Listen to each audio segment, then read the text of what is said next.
What are some things that Trump did that you were very supportive of, like legislatively?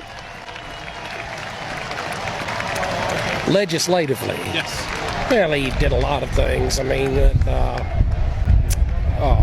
black colleges, old black universities and stuff like that. That's a big issue for you? Oh, yeah. Okay. So we've all seen a ton of these videos where a young reporter with admittedly some sort of an agenda probes a Trump supporter into their innermost thoughts about Trump. And this one's actually kind of interesting for what he says and doesn't say about Trump's policies specifically. Important. It's historical to me, and it's it's important.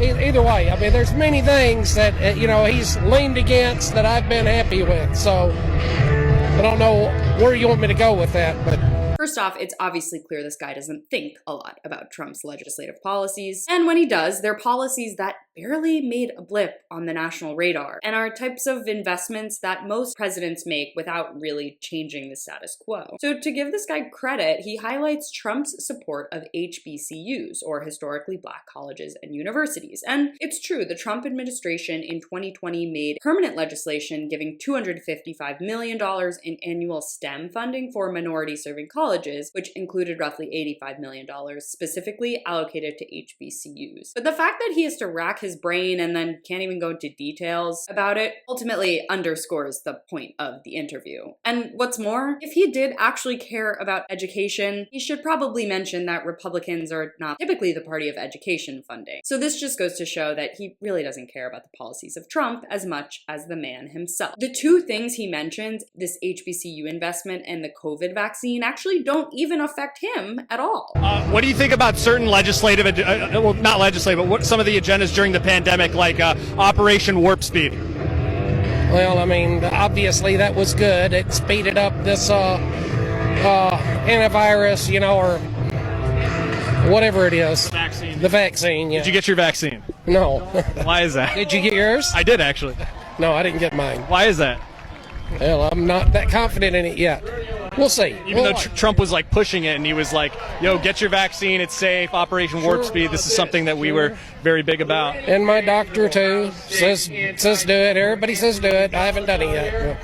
It's crazy that one of the actual positive things Trump did for the country, his own supporters don't even appreciate. And giving Trump credit for the vaccine is tenuous at best. Anyone who was in office during the release of the vaccine would have taken credit, and we all know how much he downplayed the virus and only started encouraging vaccination after he was ousted in 2020. But this is why divisions in America are so deep and seemingly impenetrable. Things we could give Trump due credit for are the very things his supporters either completely don't understand or actively detest. In your freedoms, I do. You got to do what you have to do. But I recommend take the vaccines. I did it. It's good. Take the vaccines. But no, that's okay. That's all right.